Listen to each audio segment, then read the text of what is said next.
Halo, selamat pagi pemirsa. Anyus Pagi kembali hadir untuk melengkapi informasi Anda pagi hari ini. Selain 3 berita utama tadi, sejumlah informasi menarik lainnya juga telah kami siapkan untuk Anda. Bersama saya, Yasmin Natania. Dan saya, Bayu Pradana. Inilah Anyus Pagi selengkapnya untuk Anda.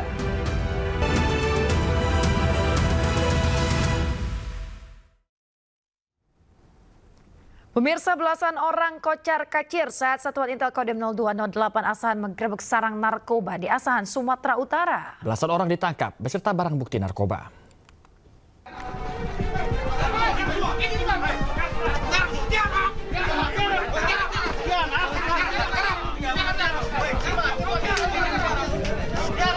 Inilah detik-detik tim Intel Kodim 0208 Asahan melakukan penggerebekan barak narkoba di pinggir Sungai Silau, Desa Sijawi-Jawi, Saikepayang, Asahan, Sumatera Utara. Kedatangan petugas sempat membuat pengguna narkoba panik dan kocar-kacir. Petugas yang tak kehilangan buruannya langsung mengepung lokasi dan langsung menyergap para terduga pelaku penyalahgunaan narkoba. Saat dilakukan pemeriksaan di sekitar lokasi, petugas menemukan puluhan alat hisap sabu atau bong dan puluhan bungkusan klip berisi sabu dan ganja kering siap pakai. Tidak hanya itu, petugas menyita senjata tajam dan senapan angin dari lokasi. Selanjutnya para pelaku dibawa ke Makodim 0208 Asahan untuk pemeriksaan lebih lanjut. Dari informasi yang kami dapat di lapangan dari anggota kami memang betul. Kami merencanakan nunggu setelah air surut. Tapi airnya pasang, kami pun sudah menyiapkan satu tim di darat, satu tim di sungai untuk mengantisipasi apabila mereka melompat atau membuang barang bukti barang-barang tersebut. Ada berapa orang diamankan dan BD-nya apa aja Pak, barang buktinya? Baik, terima kasih. Yang diamankan itu ada 19 orang. Untuk prianya 18, wanita 1. Barang bukti yaitu 20 paket sabu-sabu dengan berat 10,2 gram. Guna pemeriksaan lebih lanjut, sebanyak 19 orang terduga penyalahguna narkoba diserahkan ke Mapolres Asahan beserta barang bukti narkoba. Dari Asahan, Sumatera Utara, Ulil Amri, iNews melaporkan. Pemirsa, komuter residivis curanmor kembali beraksi dan sasar motor yang ada di parkiran minimarket di Sukabumi, Jawa Barat. Aksi pelaku terekam CCTV hingga viral.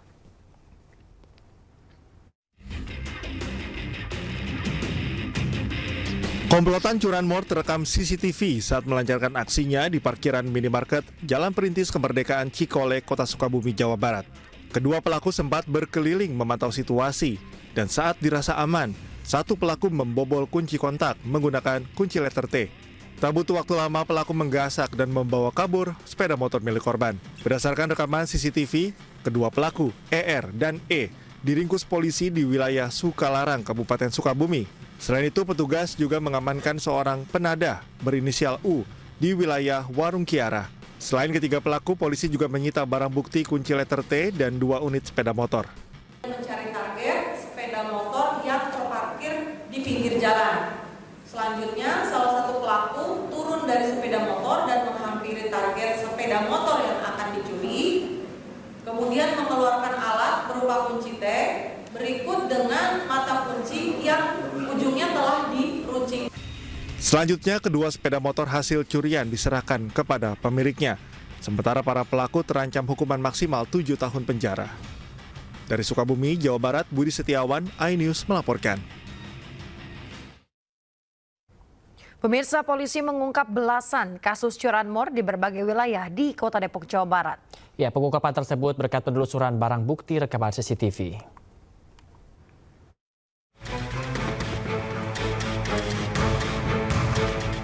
Aksi curanmor yang dilakukan 4 pelaku terekam CCTV di sebuah masjid di kawasan Pondok Cina, Beji, Depok. Berbekal kunci letter T, pelaku membobol sepeda motor sasarannya hanya dalam hitungan detik. Aksi ini dilakukan saat korban tengah menunaikan ibadah sholat. Tak butuh waktu lama, polisi menggelandang para pelaku beserta barang bukti sepeda motor curian. Berdasarkan catatan polisi, selama 3 bulan terakhir ada 11 laporan polisi yang sudah terungkap. Selain itu, 10 orang pelaku, 9 motor curian, serta surat-surat kendaraan dan berbagai jenis kunci letter T turut diamankan. Mereka melakukan pencurian berpura-pura ke masjid, tempat ibadah, kemudian di saat sepi lengang, pada saat masyarakat sedang melakukan ibadah, Mereka melakukan pencurian dengan letter T. Saat ini polisi masih mengejar sejumlah pelaku termasuk yang berperan sebagai penadah. Dari Depok, Jawa Barat, Iyung Rizky, iNews melaporkan.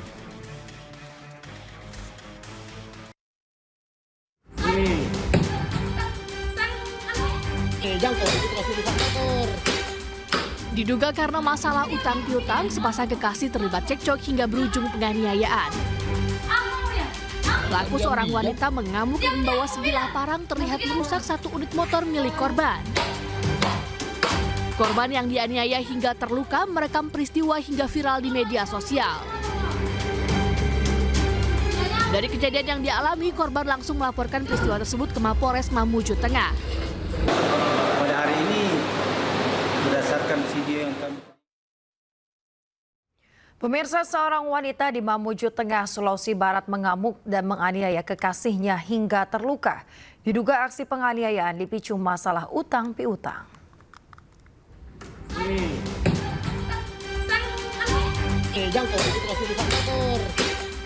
Diduga karena masalah utang piutang, sepasang kekasih terlibat cekcok hingga berujung penganiayaan. Pelaku seorang wanita mengamuk dan membawa sebilah parang terlihat merusak satu unit motor milik korban. Korban yang dianiaya hingga terluka merekam peristiwa hingga viral di media sosial. Dari kejadian yang dialami, korban langsung melaporkan peristiwa tersebut ke Mapores Mamuju Tengah. Pada hari ini, berdasarkan video yang kami terima dan pengaduan dari lelaki Rian, kami sementara membuat laporan pengaduannya dan untuk perkembangannya kami serahkan kepada anggota reskrim.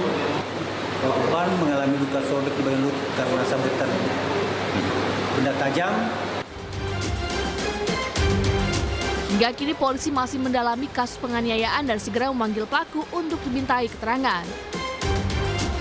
Dari Mamuju Tengah, Sulawesi Barat, Wahid, iNews melaporkan. Pemirsa, viral di media sosial, bus Transjakarta jurusan Pluit Pinang Ranti terjebak di perlintasan kereta Grogol, Jakarta Barat. Perlintasan kereta diduga rusak dan juga licin setelah diguyur hujan.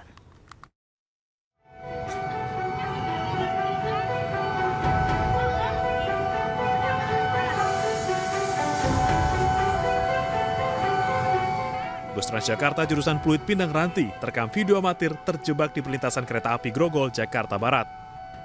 Puluhan penumpang yang panik pun turun karena mendengar tanda kereta akan melintas. Beruntung setelah dibantu warga sekitar, bus berhasil berjalan sebelum kereta melintas. Peristiwa terjadi pada Senin lalu. Perlintasan kereta diduga rusak dan licin usai diguyur hujan. Lalu Pak, jalan rusak. Sudah pernah 2 hari yang lalu, tadi itu informasi penumpangnya pada turun semua, pada panik. Ini paksa dari belakang udah goyang-goyang, bisa naik, jalan lagi tuh. Penumpang naik lagi, langsung naik lagi, udah lewat rel loh. Kini perlintasan kereta yang rusak telah ditambal dengan tanah. Namun warga khawatir saat hujan turun, tanah tersebut bisa tergerus air hingga kembali rusak dan membahayakan pengendara. Dari Jakarta, Miftahul Gani, iNews melaporkan. Pemirsa, pencarian korban hilang akibat kebakaran Glodok Plaza Taman Sari, Jakarta Barat terus dilakukan.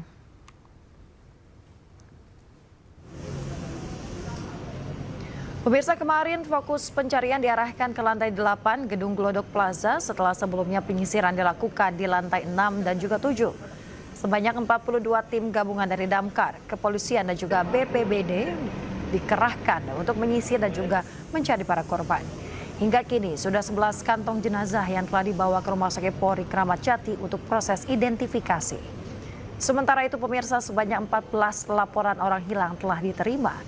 Saat ini tim DVI RS Polri juga telah mengumpulkan 22 sampel antemortem yang akan dicocokkan dengan data yang jika sesuai jenazah akan segera diberikan kepada pihak keluarga.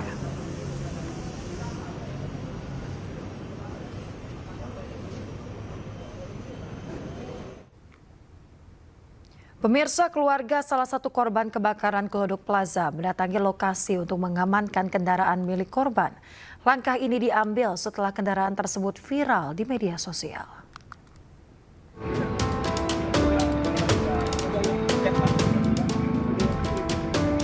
Kesedihan tak mampu dibendung keluarga Oshima Yukari, salah satu korban yang dilaporkan hilang dalam kebakaran Glodok Plaza. Pihak keluarga datang ke lokasi untuk mengambil kendaraan milik korban. Kendaraan ini dibawa Oshima saat kejadian kebakaran. Keluarga membawa sejumlah dokumen resmi untuk memastikan pengambilan dilakukan sesuai prosedur. Kami dari pihak keluarga Oshima Yukari, hari ini kami keperluannya untuk pengambilan kendaraannya Oshima. Karena saat kejadian Oshima datang ke sini membawa kendaraan itu.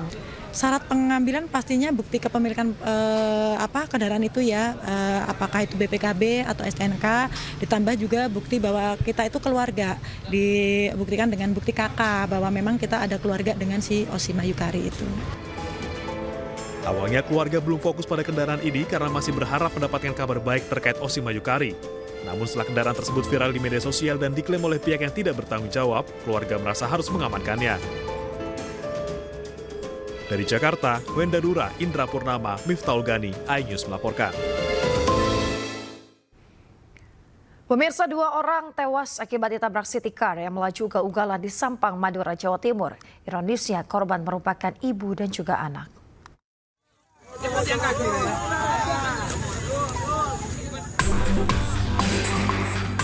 Warga berusaha mengevakuasi bangkai motor yang remuk di kolong city car usai tertabrak di Jalan Raya Gunung Eleh, Kecamatan Kedungdung, Sampang. Sementara warga yang lain berupaya mengevakuasi korban yang terjatuh di tengah persawahan. Kecelakaan berawal saat mobil melaju kencang dari arah utara menuju kota Sampang. Tiba di TKP, mobil tiba-tiba oleng ke kanan dan menabrak korban yang merupakan ibu dan anak. Meski korban sempat dibawa ke puskesmas, namun naas nyawanya tak tertolong. Pengemudinya sepeda motor itu meninggal di puskesmas Kedungdung, sementara pemboncengnya meninggal di rumah sakit Sampang. Inisial korban itu NH, pengemudi 26 tahun dan NS 50 tahun. Hasil penyelidikan sementara, kendaraan oleng karena pengemudi mengantuk. Kecelakaan ini telah ditangani unit laka lantas Polres Sampang. Dari Sampang, Jawa Timur, Fatur Rahman, iNews melaporkan. Pemirsa, nasib naas dialami oleh seorang warga yang tewas tersengat aliran listrik tegangan tinggi di Cilacap, Jawa Tengah pada Kamis siang. Korban tewas saat memperbaiki atap di lantai 3 ruko dan tanpa sengaja menyentuh kabel listrik tegangan tinggi.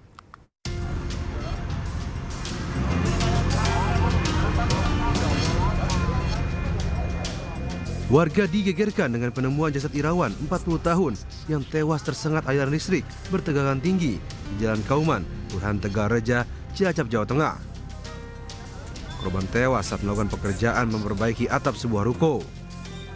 Proses evakuasi korban pun berlangsung dramatis, lantaran jasad korban berada di atas kanopi ruko. Untuk keamanan evakuasi, aliran listrik dipadamkan untuk sementara. Kejadian ini bermula saat korban bersama rekannya memperbaiki atap yang bocor di lantai 3 sebuah ruko. Tanpa sengaja, lembaran baja ringan yang digunakan untuk mengganti atap yang bocor menyentuh aliran kabel listrik yang berjarak cukup dekat. Seketika itu, korban tukang bangunan terpental akibat sengatan listrik bertegangan tinggi. Korban kemudian terjatuh dari ketinggian 5 meter dan langsung tewas tersangkut di kanopi ruko di lantai 2. Itu tarik berjaringannya sama temannya kan udah dikasih tahu, awas hati-hati tuh banyak kabel, tapi mungkin nggak tahu kenapa, terus tahu-tahu narik mau nurunin udah nyenggol kabel kedua jatuh Pak. Terus langsung dengar suara jeder, terus langsung jatuh di apa. Jenazah korban dibawa ke RSUD Cilacap guna menjalani visum. Kasus ini masih ditangani aparat kepolisian Polsek Cilacap Selatan. Dari Cilacap, Jawa Tengah, Heri Susanto melaporkan. Pemirsa, seorang pekerja yang memasang jaringan Wi-Fi di Kabupaten Nganjuk, Jawa Timur tiba-tiba tersengat aliran listrik bertegangan tinggi pada Rabu siang. Akibatnya korban langsung tewas tersangkut kabel di ketinggian. Pasang Wi-Fi setrum listrik. Perempatan Tangudang Legi. Warga digegerkan tewasnya M. Fahmi Rijal, 20 tahun, seorang pekerja pemasangan jaringan Wi-Fi di Desa Gondang Legi, Prambon, Nganjuk. Jasad korban tersangkut di ketinggian akibat tersengat listrik bertegangan tinggi. Proses evakuasi berlangsung lama karena petugas harus mendatangkan tim dari PLN. Usai dievakuasi, jasad korban sempat diidentifikasi sebelum dibawa ke rumah duka, sebelum dimakamkan di pemakaman umum Desa Baleturi. Sebelumnya, korban bersama rekannya hendak memasang kabel Wi-Fi di lokasi tanpa mengenakan pengaman apapun. Diduga tanpa sengaja, kepala korban yang tak mengenakan helm menyentuh kabel listrik hingga akhirnya tersengat dan tewas seketika. Sendirian apa? 2 orang, Pak. Oh, 2 orang. Yang satunya? Yang satunya tarik kabel. Oh, narik kabel yang satunya. Satunya naik. Kesetrum di atas. Di atas, Pak. Langsung mati apa? Langsung meninggal, Pak. Langsung meninggal. Kasus ini kini sudah ditangani petugas dari Polsek Prambon Nganjuk. Dari Nganjuk, Jawa Timur, Mokhtar Bagus, iNews melaporkan.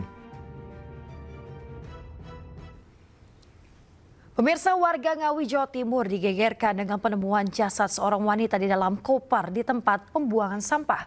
Polisi masih menyelidiki dan juga mencari identitas korban.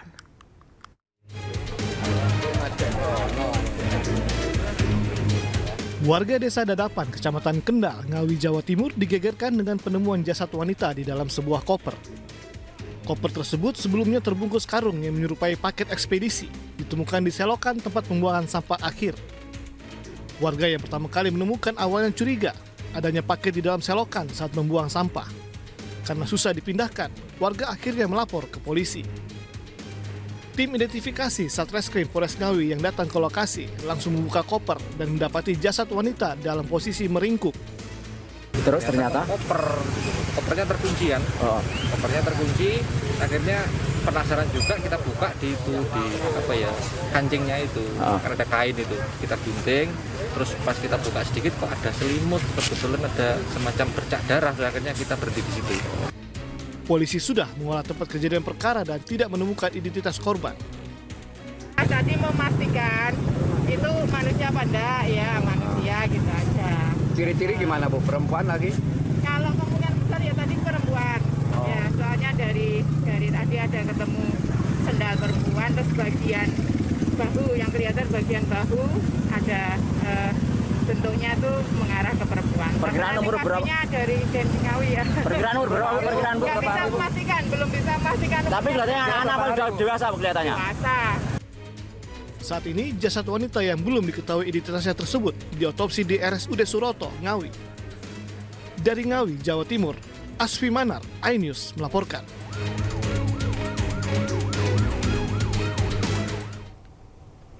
Seorang gadis jadi korban begal payudara saat berangkat kuliah di Kabupaten Bandung Barat, Jawa Barat. Aksi itu terekam CCTV hingga viral di media sosial.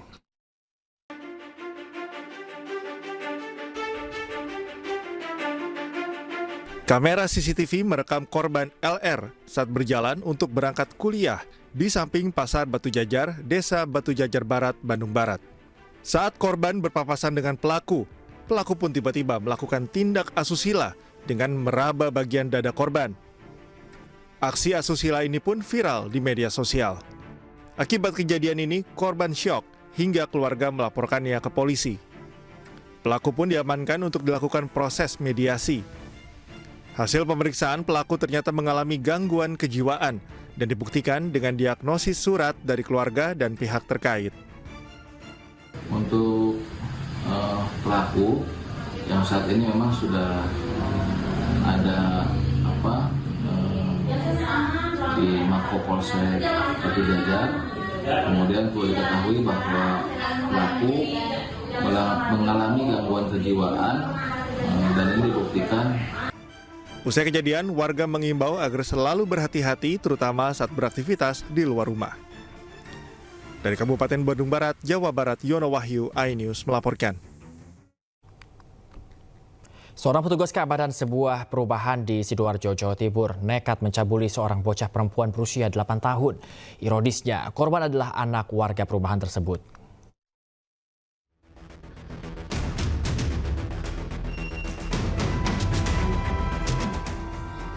Seorang petugas keamanan perumahan berinisial MV berusia 21 tahun mencabuli seorang bocah perempuan berusia 8 tahun.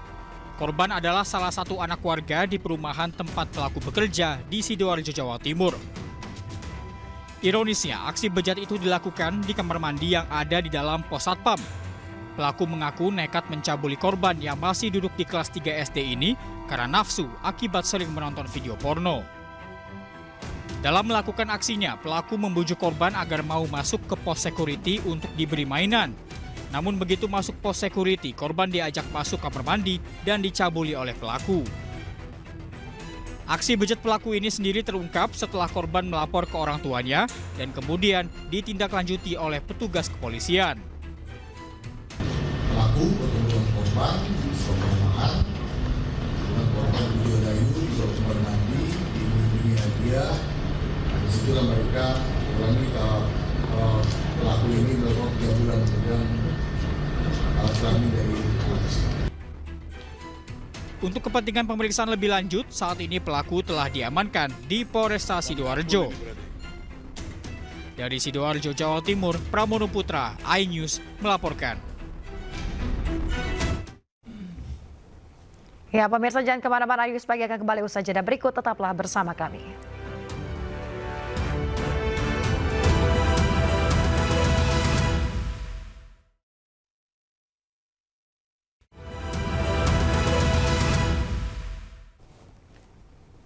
Pemirsa, terima kasih Anda masih di iNews Pagi. Pemirsa, kita ke informasi berikutnya yang ini lumayan cukup membuat tercengang ya.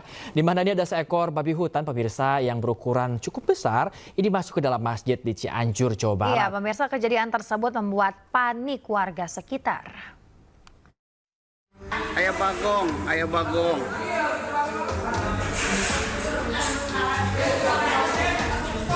Inilah rekaman video amatir warga saat menunjukkan seekor babi hutan berukuran besar masuk ke dalam Masjid Jami Ar-Rahman di Kampung Maleber, Desa Gudang, Kecamatan Cikalong Kulon, Cianjur, Jawa Barat. Babi hutan ini terlihat ketakutan saat pengurus masjid dan warga sudah mengepungnya.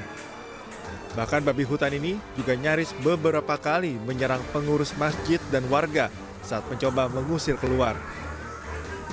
Hingga akhirnya, babi hutan ini terpaksa dilumpuhkan di area dalam masjid. Diduga babi hutan ini masuk ke area permukiman warga saat adanya aktivitas perburuan babi hutan yang kerap merusak tanaman warga. Ke tempat mimbar gitu. Nah, anak saya tuh ngasih tahu, Pak, babi gimana? Itu di dalam masjid. Gitu. Nah, saya kan enggak. Pas dilihat di pintu, oh iya, kan nggak ada yang berani, di sini orang udah banyak, cuman nggak ada yang berani masuk, ya saya modal nekat gitu. Pasca kejadian ini, pengurus masjid dan warga setempat bergotong royong membersihkan area masjid, termasuk karpet dan sajadah, lantaran terdapat banyak kotoran babi hutan. Dari Cianjur, Jawa Barat, Muhammad Andi Ihsan, iNews melaporkan.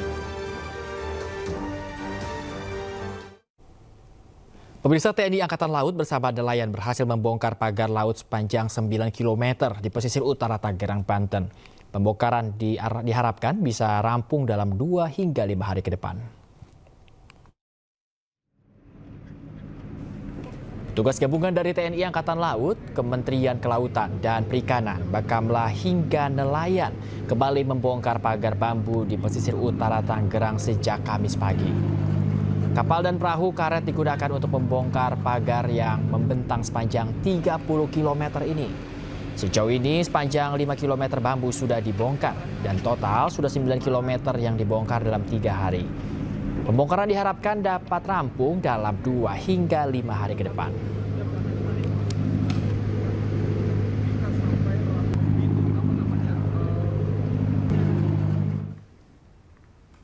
Sementara itu, pemirsa, Komisi 4 DPR RI menggelar rapat kerja dengan Menteri Kelautan dan Perikanan pada Kamis siang.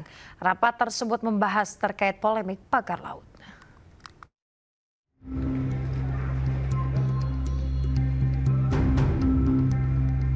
Komisi 4 DPR RI menggelar rapat kerja bersama Kementerian Kelautan dan Perikanan atau KKP buntut dari polemik pagar laut. Rapat dihadiri langsung oleh Menteri Kelautan dan Perikanan Sakti Wahyu Trenggono beserta jajaran di Komplek Parlemen Senayan, Jakarta, Kamis siang. Pada rapat kali ini, Komisi 4 DPR RI mengapresiasi langkah KKP dalam upaya melakukan pembongkaran pagar laut di Kabupaten Tangerang. DPR juga meminta KKP untuk segera melakukan konsolidasi dengan pemerintah daerah dan instansi lainnya untuk penegakan hukum dalam kasus pelanggaran pemanfaatan ruang laut. Komisi 4 DPR pun terus mendesak KKP untuk segera menuntaskan investigasi dan pemeriksaan untuk mengungkap pelaku utama atau pihak yang bertanggung jawab atas pembangunan pagar laut sepanjang 30,16 km di Kabupaten Tangerang, Banten. Mencari tahu siapa di bawah belakang ini. Saya maunya secepat-cepatnya. Tadi saya minta juga secepat-cepatnya, tapi dari kementerian karena ini terkait dengan kementerian-kementerian atau lembaga-lembaga lain. Jadi kita beri waktulah Pak Menteri, mudah-mudahan secepat-cepatnya bisa untuk kepentingan rakyat juga gitu. Jadi saya rasa nggak perlu tanpa harus dikasih tahu, kita juga menekankan supaya kementerian tidak perlu takut dengan oligarki. Sementara itu, Menteri KKP Sakti Wahyu Trenggono menyampaikan ada sebanyak 196 kasus pelanggaran pemanfaatan ruang laut yang ditangani oleh KKP. Menteri KKP pun berjanji akan segera mengungkap siapa pelaku utama di balik pemasangan pagar laut di Kabupaten Tangerang secepat mungkin. Kita sedang melakukan investigasi juga ke sana. Perlu diketahui sudah 196 kasus sebenarnya. Tapi kan selama ini tidak terekspos oleh media gitu.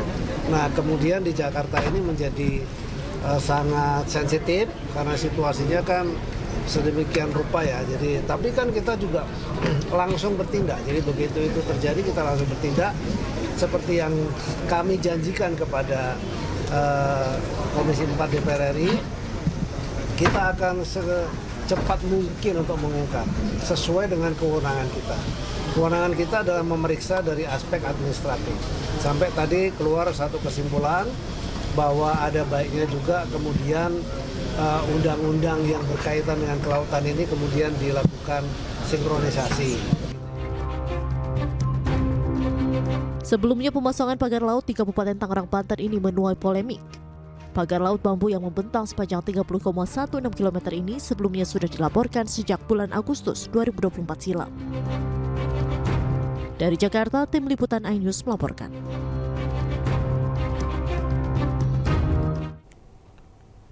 Saat RDP berlangsung, Menteri Kelautan dan Perikanan menjawab beberapa pertanyaan dari anggota Komisi 4 DPR. Di antaranya soal kewenangan KKP serta sertifikat ilegal yang ada di kawasan pagar laut Tangerang dan Bekasi. Memiliki batasan kewenangan yang tidak bisa luas. Jadi kami mohon juga kepada yang mulia para anggota Komisi 4 DPR RI, memang kita harus melakukan satu edukasi di tengah situasi zamannya broadband seperti sekarang ini. Kalau kita tidak melakukan edukasi, akibatnya seolah-olah kita yang salah. Contoh misalnya kemarin itu ketika tersiar soal ada HGB atau sertifikat HGB, yang disalahkan tuh Menteri KKP, seolah-olah Menteri KKP yang mengkapleng-kapleng, padahal tidak seperti itu gitu ya. Bahkan kami pun baru tahu setelah diumumkan oleh Menteri ATR. Tapi yang pasti yang kami ketahui berdasarkan undang-undang memang tidak boleh ada penerbitan sertifikat di laut kecuali untuk suku tertentu. Salah satu contoh adalah suku Bajo. Dan itu pun sebelum diterbitkan oleh ATR BPN harus diterbitkan dulu KKPRL. Jadi seperti itu. Nah kemudian soal yang di Bekasi, kan di Bekasi sama juga, tidak memiliki. Jadi segala sesuatu yang tidak memiliki izin, kalau dia memiliki izin lokal seperti HGB dan sebagainya, itu adalah di darat. Begitu dia mulai masuk ke ruang laut, dia harus mengajukan izin KKPRL ke pemerintah pusat, dalam hal ini adalah Kementerian Kelautan Perikanan. Apabila itu tidak ada, pasti kemudian akan kita lakukan tindakan penyegelan dan kemudian kita usut sesuai dengan koridor tadi, denda administratif dan lain sebagainya. Kita tidak bisa masuk ke ruang yang Pemirsa, jika biasanya program makan bergizi gratis digelar di sekolah, kini 300 siswa PAUD dan sekolah dasar menikmati makan bergizi gratis di KRI Banda Aceh 593. Para siswa juga dihibur oleh badut beragam karakter serta mengikuti berbagai lomba berhadiah.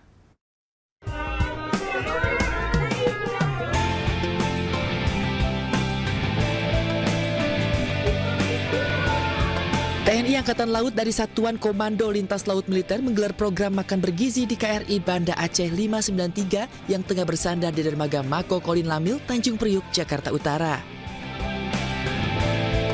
Dalam kegiatan ini, Kolin Lamil mengundang 300 siswa-siswi yang berasal dari sekolah dasar dan pendidikan anak usia dini dengan menyajikan menu bergizi.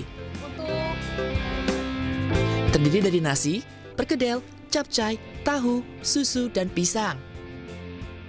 Ya pemirsa, selaras dengan program pemerintah makan bergizi gratis, saat ini pihak dari TNI Angkatan Laut juga melaksanakan program makan bergizi gratis. Dan saat ini saya akan langsung mengajak Anda berbincang dengan Bapak Laksda. Untuk Bapak, halo, selamat siang. Selamat siang, Mbak. Bapak boleh diceritakan mungkin bagaimana program makan bergizi gratis hari ini?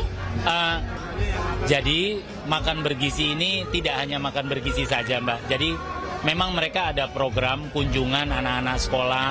Dan kebetulan ini PAUD yang hadir saat ini ada 6 PAUD di lingkungan Kompleks TNI AL. Ini merupakan PAUD binaan dari pengurus gabungan Jala Senastri Kolin Lamil. Nah, kebetulan mereka punya program yang namanya program wisata bahari. Di dalamnya ada edukasi. Tadi edukasi yang kita sampaikan sesuai dengan usia. Selain edukasi mengetahui peralatan Angkatan Laut, tadi ada edukasi ya, kelihatannya lucu pakai boneka begitu. Ada lagi yang unik di dalam makan bergizi ini, Mbak. Yang pertama, bahan dasar dari makanan yang kita sajikan ini sesuai standar yang ditentukan dan diawasi. Sebelum disajikan pun juga tadi ada kita test food, bahwa makanan ini layak untuk disajikan oleh Dinas Kesehatan. Bahan dasarnya, sayurannya, ataupun bahan dasar yang lain ini didapat dari ketahanan pangan yang dilaksanakan oleh prajurit dan ibu-ibu pengurus gabungan Jala Senastri Kolin Lamil. Akhirnya semuanya kena, saya bilang tadi, pembangunan karakter, pembangunan mental, gizi, serta kerohanian ini semuanya dapat. Terima kasih atas waktunya Bapak Panglima. Ya pemirsa, tadi perbincangan saya sedikit dengan Bapak Panglima Kolin Lamil, di mana memang ini untuk program makan bergizi kali ini sangat menarik karena yang pertama, ini pertama kalinya dilakukan di kapal. Juga pasti anak-anak sangat senang dan juga tadi banyak sekali entah itu anak SD dan anak PAUD juga sangat antusias untuk mengikuti program makan bergizi gratis kali ini. Dan seperti yang tadi sudah disampaikan oleh Bapak Laksda juga bahwa makan bergizi gratis ini juga langsung dimasak oleh chef yang biasa memasak untuk para prajurit. Jadinya ini adalah tantangan tersendiri juga bagi para chef untuk langsung memasak bagi para anak-anak untuk sesuai dengan standar makanan bergizi gratis. Dari Jakarta, Aulina Yasha dari Iqbal, iNews melaporkan. Subholding PT PLN Energi Primer Indonesia berhasil mencatatkan berbagai pencapaian pengadaan energi primer sepanjang tahun 2024. PLN EPI ini terus memastikan ketersediaan energi primer yang aman, berkelanjutan, dan mendukung kebutuhan energi nasional.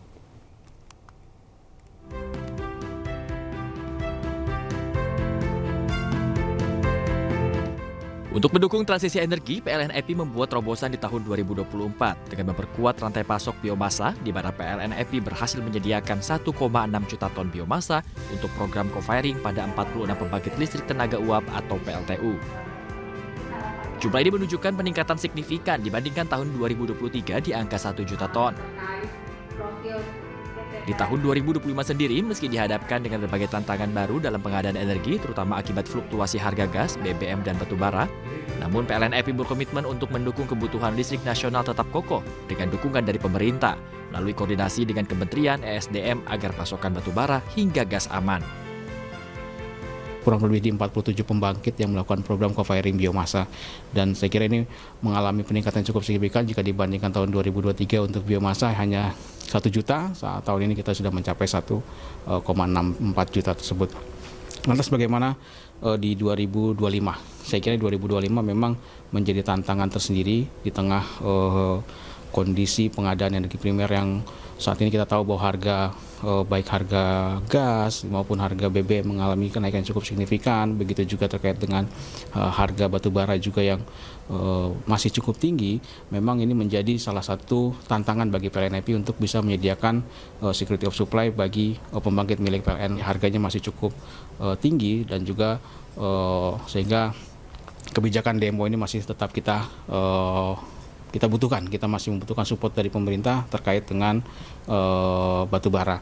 Begitu juga untuk gas, saat ini juga kita sudah mulai berhitung berapa kebutuhan di tahun 2025, tetapi pasti akan mengalami peningkatan karena di sektor tenaga listrikan itu akan meningkat untuk permintaan kelistrikan ya, sehingga otomatis kebutuhan energi primer pun akan mengalami kenaikan. Untuk biomasa bahkan mengalami peningkatan yang cukup signifikan. Sedangkan untuk biomasa, kebutuhan diproyeksikan meningkat dari 1,64 juta ton pada tahun 2024 menjadi 2 kali lipat menjadi 3 juta ton pada tahun 2025 untuk digunakan di 48 lokasi PLTU.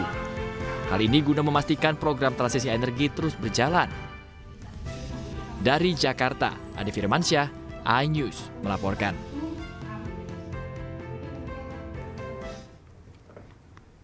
Pemirsa, kompetisi adu teknik memotong daging sapi Australia diikuti puluhan chef profesional di Semarang, Jawa Tengah.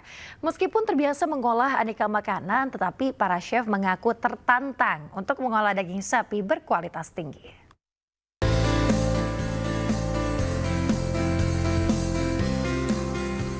Meat and Livestock Australia atau MLA menggelar kompetisi butchery and cooking di salah satu hotel di kota Semarang, Jawa Tengah. Adu teknik memotong daging sapi Australia ditunjukkan 10 tim chef profesional dari berbagai restoran dan hotel setempat. Para chef ini diharuskan mengolah daging sapi berkualitas tinggi yang dipasok oleh distributor daging sapi Australia bersama Trade and Investment Queensland. Queensland adalah negara bagian penghasil sapi terbesar di Australia dengan nilai 7 miliar dolar Australia per tahun.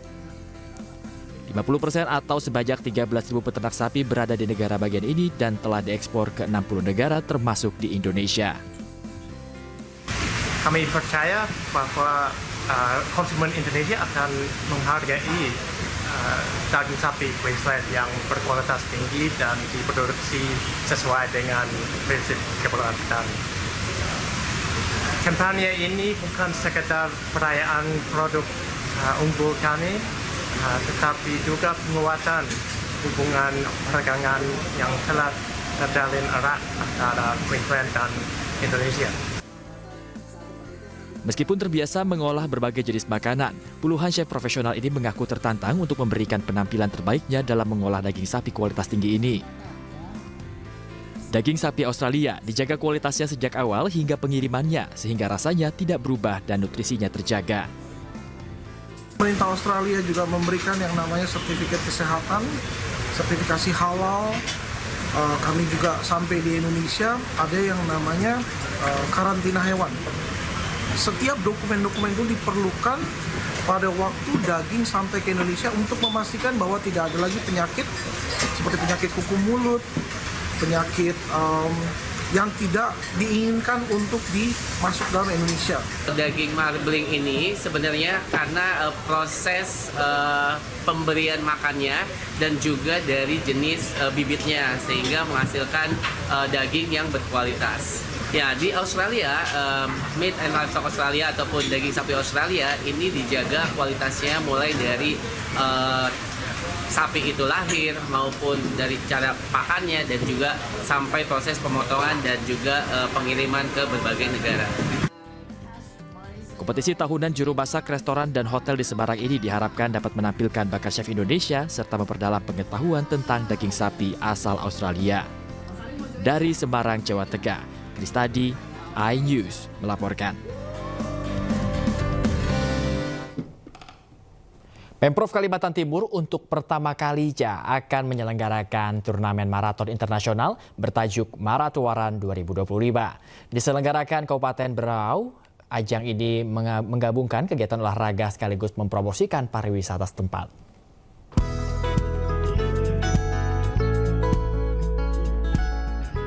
Pemerintah Provinsi Kalimantan Timur akan menggelar event lari bertajuk Maratuaran 2025. Event lari maraton berskala internasional ini digelar pada tanggal 15 Februari 2025 mendatang sebagai bagian dari rangkaian ulang tahun Kalimantan Timur.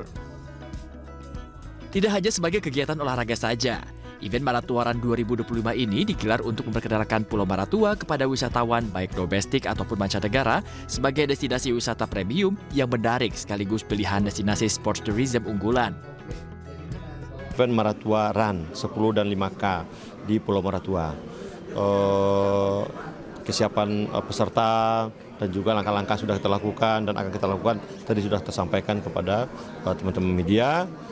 Prinsipnya event ini adalah dalam rangka tidak hanya dari aspek prestasi tetapi juga akan mendorong penguatan ekonomi lokal di Kalimantan Timur. Dan lebih penting adalah kita ingin merajut daerah-daerah yang selama ini tidak terperhatikan seperti Maratua yang berada di remote area bisa diperhatikan oleh dunia ke depan. Rencananya event Maratuaran 2025 ini akan diikuti oleh 600 pelari umum dari tanah air serta dari Kenya dan juga Ethiopia dengan jarak 5 km dan 10 km. Pihak penyelenggara juga menyediakan hadiah sebesar total Rp780 juta untuk pemenang lomba. Dari Jakarta, Muharlin Diastriawan, iNews melaporkan.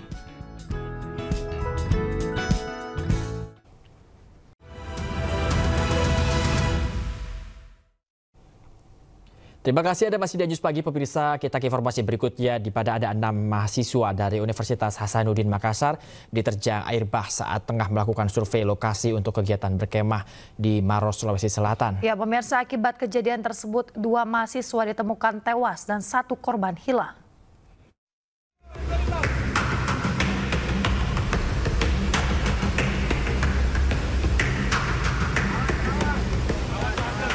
Satu dari 3 mahasiswa yang hanyut terbawa air bah ditemukan petugas tidak bernyawa tersangkut di pinggir sungai berarus deras. Petugas pun sempat mengalami kesulitan mengevakuasi jasad korban akibat derasnya arus sungai. Setelah itu tim SAR gabungan kembali menemukan 1 korban lainnya yang sempat terseret arus sejauh 500 meter dari lokasi awal dinyatakan hilang. Diketahui kedua korban ini masing-masing bernama Jen, perempuan berusia 19 tahun, dan Reski, pemuda berusia 21 tahun. Usai dievakuasi dari sungai, kedua jenazah ini kemudian dibawa ke Rumah Sakit Umum Daerah Maros, sedangkan 1 korban hanyut lainnya masih belum ditemukan. Dari kondisi dari teman-teman korban, mereka melakukan survei untuk kegiatan mereka dari kampusnya. Pada saat melakukan survei, air bah datang karena kondisi cuaca pada hari ini, terutama sore tadi, hujan lebat. Itu ada berapa orang Pak dikabarkan hanya? Dikabarkan tenggelam tadi ada 3 orang dari 6 yang melakukan penyisiran survei jalur. Sebelumnya, para korban yang merupakan mahasiswa dari Unhas Makassar berkunjung ke lokasi perkemahan kawasan Bislab untuk melakukan survei lokasi untuk berkemah. Namun saat pulang usai melakukan peninjauan lokasi, tiba-tiba para korban ini diterjang air bah saat hendak melintas di jembatan. Karena itu juga mungkin cepat-cepat pulang karena mami juga gelap tuh. Jadi setelah kita periksa, kita lihat lokasinya langsung mikir balik ke pulang. Nah ternyata itu jalur tempat lewat itu naiknya air ya. Berarus di situ. Hingga saat ini, para korban yang selamat masih menjalani pemeriksaan di Mapolsek Bantimurung. 1 korban hilang bernama Syadza, perempuan berusia 19 tahun, masih dalam pencarian tim SAR gabungan. Dari Kabupaten Maros, Sulawesi Selatan, Wahyu Ruslan, iNews melaporkan.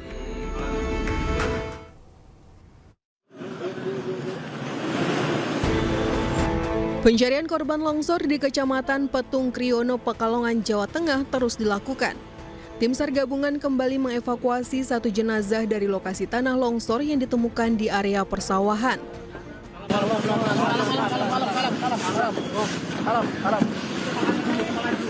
Dengan temuan ini, total sudah ditemukan 22 korban meninggal dunia dan 4 orang dinyatakan hilang. Dalam upaya mengevakuasi korban hilang, Basarnas melakukan perluasan area pencarian dan menerjunkan sekitar 1.200 personil yang dibagi ke beberapa titik longsor. Dari Pekalongan, Jawa Tengah, Hamzah Hasibuan, Sadu Santo, iNews melaporkan.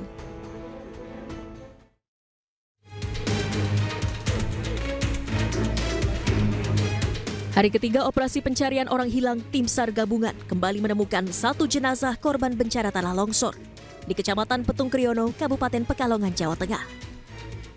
Korban ditemukan terkubur dalam tanah sedalam 2 meter dan langsung dievakuasi ke Puskesmas Petung Kriono. Dengan penemuan jenazah ini, jumlah korban tewas bertambah menjadi 22 orang. Sementara 4 korban hilang masih dalam pencarian. Ratusan petugas gabungan dari Basarnas, BPBD, TNI Polri, dan relawan di lokasi terus melanjutkan proses pencarian dan evakuasi korban di tengah medan ekstrim yang penuh lumpur dan material bangunan tertimpa longsor. Hari ini kita laksanakan kegiatan pencarian korban.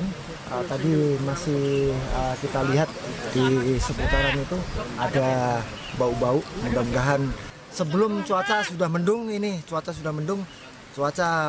mudah-mudahan sebelum hujan kita bisa menemukan korban yang tertimbun. Bencana tanah longsor yang melanda Kabupaten Pekalongan menewaskan 22 orang dan 13 orang mengalami luka. Sementara 4 orang masih dinyatakan hilang. Proses pencarian dan evakuasi korban terkendala cuaca ekstrim dengan kondisi hujan deras disertai petir yang melanda wilayah ini. Dari Pekalongan, Jawa Tengah, Suryono Soekarno, iNews melaporkan.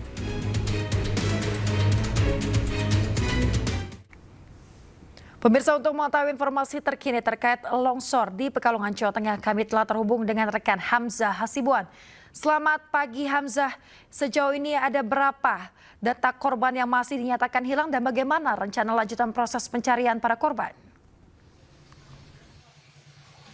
Ya, selamat pagi Yasmin dan juga pemirsa. Hingga hari ini, hari Jumat, sudah ada sekitar 22 orang yang dinyatakan meninggal dunia dan ditemukan di TKP Tanah Longsor, Kecamatan Petung Kriono, Kabupaten Pekalongan, Jawa Tengah. Dan hingga hari ini juga masih terdapat sekitar 4 orang yang dilaporkan hilang dan nantinya tim SAR gabungan dari beberapa pihak seperti Basarnas, BNPB, TNI, dan polisi ini nantinya akan kembali melakukan evakuasi di Kecamatan Petung Kriono, lebih tepatnya di salah satu desa yang terdampak paling parah, yaitu Desa Kasimpar. Di belakang saya kali ini Yasmin dan juga pemirsa sudah disiagakan alat berat dan juga beberapa kendaraan yang nantinya akan digunakan untuk membuka jalur evakuasi dan juga untuk memudahkan para petugas untuk bisa masuk ke TKP Tanah Longsor. Hingga saat ini para petugas ini juga masih belum terlihat bersiaga di depan posko Puskesmas Petung Kriono, namun saat ini bisa dilihat bahwa terdapat juga ada ambulans dan juga satu titik yang dijadikan dapur umum yang digunakan oleh relawan untuk memberikan seperti suplai makanan dan juga minuman bagi para petugas dan juga warga yang nantinya akan membantu proses evakuasi untuk masuk ke TKP bencana tanah longsor di Desa Kasimpar, Kecamatan Petung Kriono. Berdasarkan informasi yang kami dapat dari pihak Basarnas, ini juga nantinya pencarian akan dilaksanakan maksimal selama 7 hari. Namun pihak Basarnas ini juga masih akan terus mengupdate waktu pencarian tergantung dengan laporan orang hilang ataupun jumlah korban yang nantinya belum ditemukan. Selain itu, nantinya pada hari ini rencana operasi yang akan dilakukan oleh tim SAR gabungan ini akan memaksimalkan pencarian yang dibagi ke dalam 3 sektor, yaitu 3 sektor ini meliputi beberapa desa yang ada di Kecamatan Petung Kriono, yaitu yang berada di wilayah terdampak Desa Kasimpar, Desa Tlogo Pakis, Desa Gumelem, Desa Tlogo Hendro, Desa Yusoharjo, Desa Curug Muncar, dan juga Desa Kayu Puring, di mana nantinya akan ada 4 orang yang dilaporkan hilang yang akan menjadi fokus pencarian untuk hari ini. Sementara itu Yasmin. Baik, terima kasih rekan Hamzah Hasibuan melaporkan langsung dari Pekalongan, Jawa Tengah. Selamat bertugas kembali. Pemirsa, proses perbaikan rel kereta api yang terdampak longsor dan banjir di perlintasan Desa Papanrejo, Kecamatan Gubuk, Grobogan, Jawa Tengah telah mencapai 80%. Pemirsa, perbaikan rel darurat oleh pihak KAI terus dilakukan dan diharapkan selesai dan dapat diuji coba pada hari Jumat ini. Untuk keamanan, diuji coba perjalanan kereta dengan 1 trek perlintasan terlebih dahulu. Seluruh perjalanan kereta yang melewati stasiun Grobogan juga masih dialihkan melalui jalur selatan. Selain itu pemirsa, ada sejumlah perjalanan kereta api yang masih dihentikan sementara waktu.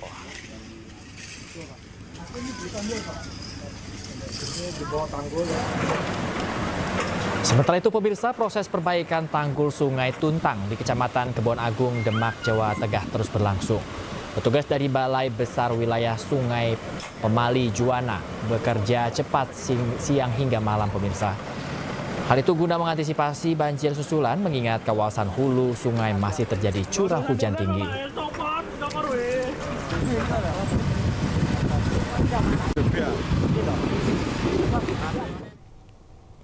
Dan pemirsa, kami akan mengajak Anda untuk mengetahui perbaikan rel kereta dan perbaikan tanggul Sungai Tuntang.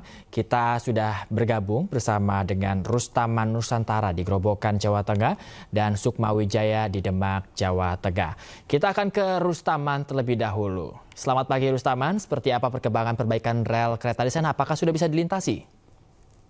Ya, selamat pagi Bayu. Untuk kondisi perlintasan di Desa Papanrejo saat ini sudah mulai berjalan mulai kemarin sore. Tapi untuk kereta api yang melintas harus berjalan cukup pelan karena kondisi kereta juga belum bisa pulih secara normal. Sudah mulai bisa dilintasi walaupun pelan, tapi apakah artinya masih ada pengalihan jalur kereta mungkin dari sejumlah jurusan mungkin? Ya, masih ada beberapa kereta yang dialihkan ke arah selatan dan sebagian lagi sudah bisa uji coba untuk dilewatkan di jalur hukum ini juga. Baik, kalau menurut visual apa penglihatan Anda Rustaman, 1 dari 100 kira-kira sudah berapa persen ini rel kereta ini sudah bisa dibilang hampir rampung? Untuk saat ini perbaikan stasiun kondisi rel darurat sudah mencapai 80%. Baik, sejumlah kereta ini dikatakan dihentikan sementara atau dialihkan sementara, Sutarman. Itu bisa diinformasikan mungkin dari Anda, kira-kira itu jurusan mana saja? Ya, untuk yang dihentikan atau dibatalkan sementara untuk kereta Blora dengan Kedung Sepur yang jurusan Semarang, Blora, Cepuhi. Baik. Untuk di Kendal juga. Baik, Rustaman terima kasih. Kami akan menuju ke Sukma Wijaya terlebih dahulu terkait penanganan perbaikan tanggul saat ini. Ya, seperti apa Sukma perbaikan tanggul di tempat Anda? Selamat pagi Bayu, selamat pagi pemirsa. Ini saya berdiri di jalan utama, Jalan Pantura antara Semarang menuju Grobogan. Di belakang saya ini ada tanggul yang sudah kelihatan kondisinya sudah mulai pulih, mungkin sekitar antara 60% sampai 70%. Pekerjaan dari awal mula kemarin waktu hari Selasa itu jebol, setelah debit banjir, arus banjir itu sudah mulai mereda, pekerja mulai melakukan penambalan ataupun memperbaikan tanggul. Dan ini dilakukan siang dan malam, dan Anda bisa melihat sendiri bagaimana kondisi tanggul dan jalan yang sekarang yang semula ditutup dan lumpuh sekarang mulai dibuka lagi oleh pihak dari Satlantas setempat bahwa perbaikan jalan ini tetap dilaksanakan, namun ada beberapa titik yang harus melambat karena ada beberapa alat berat yang diparkir di tepi jalan. Sekian Bayu. Iya. Kemudian kira-kira apakah sudah ada informasi kira-kira ditargetkannya kapan ini untuk kerampungan dari perbaikan tanggul ini? Dari petugas yang kita konfirmasi itu perbaikan dilaksanakan segera mungkin, segera rampung karena kondisi curah hujan di hulu sungai itu sangat tinggi dan ini dilaksanakan siang malam. Kemarin ditargetkan dalam waktu 3 hari, namun dari petugas pun tidak mau berspekulasi dan selalu dilaksanakan perbaikan-perbaikan dengan konstruksi bambu dan kayu dan tanah hurukan yang didatakan di daerah lain, Bayu. Kita harapkan sesegera mungkin tanggul ini bisa kembali normal agar tentunya aktivitas warga tidak terganggu. Terima kasih banyak Sukma Wijaya dan juga Rustaman sebelumnya dan Rustaman Nusantara maksud kami yang melaporkan langsung dari tempat masing-masing. Terima kasih banyak rekan-rekan, selamat kembali bertugas dan jaga kesehatan Anda. Setelah dilakukan pencarian 1 dari 2 korban longsor di Jombang, Jawa Timur yang tertimbun reruntuhan rumah akhirnya berhasil ditemukan oleh petugas. Sementara 1 korban lainnya sampai kini masih dalam proses pencarian. Jalan.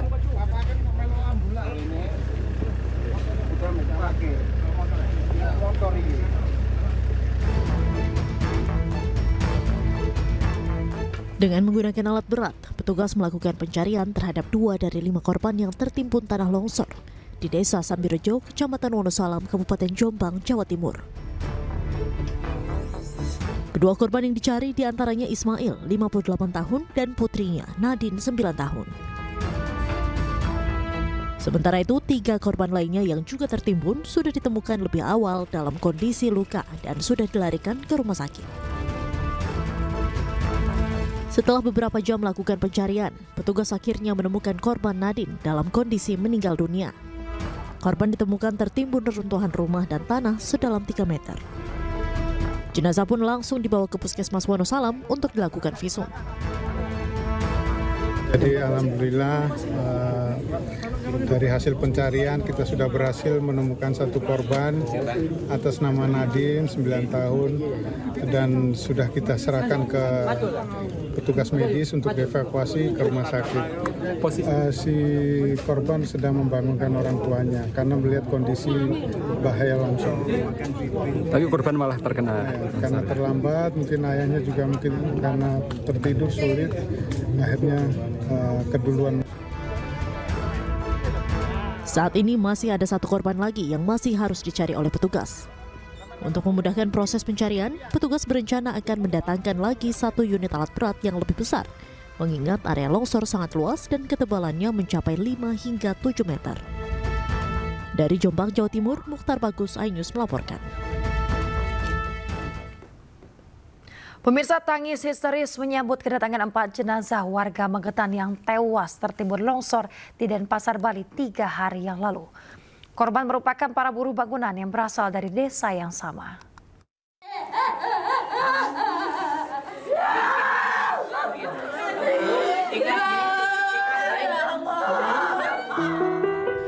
Tangis keluarga pecah saat jenazah buruh bangunan yang merantau bekerja di Bali dibawa pulang ke Magetan. Sebelumnya, 4 pekerja buruh dari Desa Pragak, Kecamatan Parang, Kabupaten Magetan berpamitan mencukupi kebutuhan keluarganya dan merantau ke Bali untuk bekerja. Namun naas, ke-4 pekerja yang tinggal di satu rumah kos tertimbun tebing longsor di Denpasar, Bali dan ditemukan meninggal dunia. Menurut Kepala Desa Pragak, mereka baru 2 minggu berangkat ke Bali untuk menjadi buruh bangunan.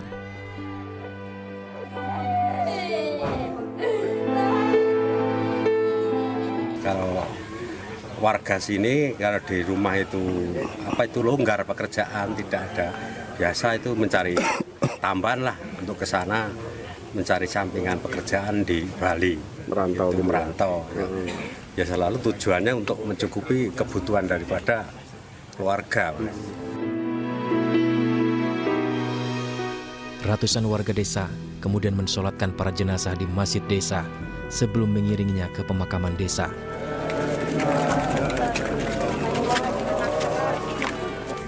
Dari Magetan, Asfi Manar, iNews melaporkan.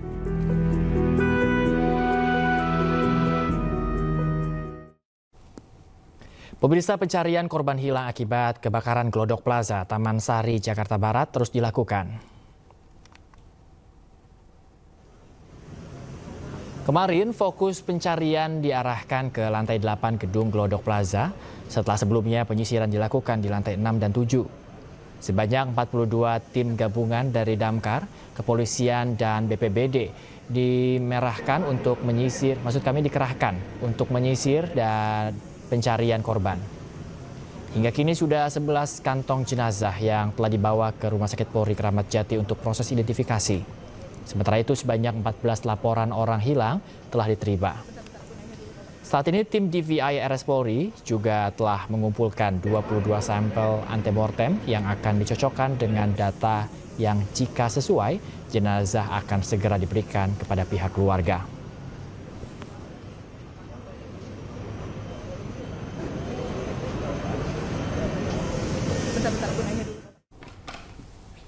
Pemirsa, keluarga salah satu korban kebakaran Glodok Plaza mendatangi lokasi untuk mengamankan kendaraan milik korban. Langkah ini diambil setelah kendaraan tersebut viral di media sosial. Dan pemirsa, informasi ini sekaligus menutup iNews pagi hari ini. Cuplikan tayangan berita iNews dapat Anda saksikan di kanal YouTube @official iNews. Akhirnya mewakili kerabat kerja yang bertugas, saya Bayu Pradana. Dan saya Yasmin Natania pamit undur diri. Terima kasih, selamat pagi dan sampai jumpa.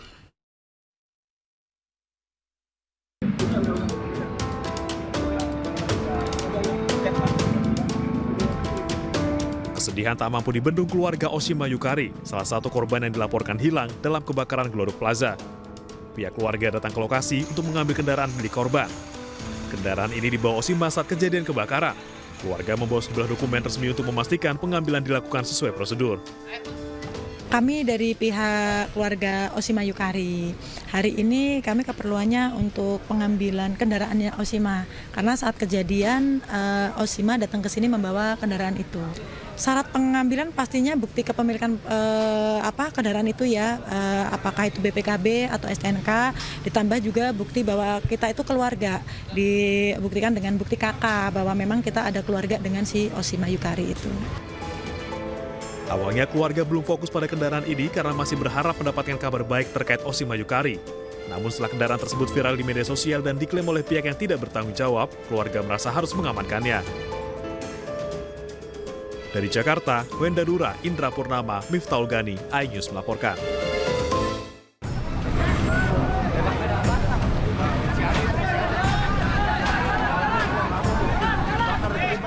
Dari video amatir milik warga, terlihat api dan kepulan asap tebal membumbung tinggi saat toko yang menjual ayam goreng di Jalan Kampung Setu, Kelurahan Bintara Jaya, Kecamatan Bekasi Barat, Kota Bekasi, terbakar pada Kamis malam.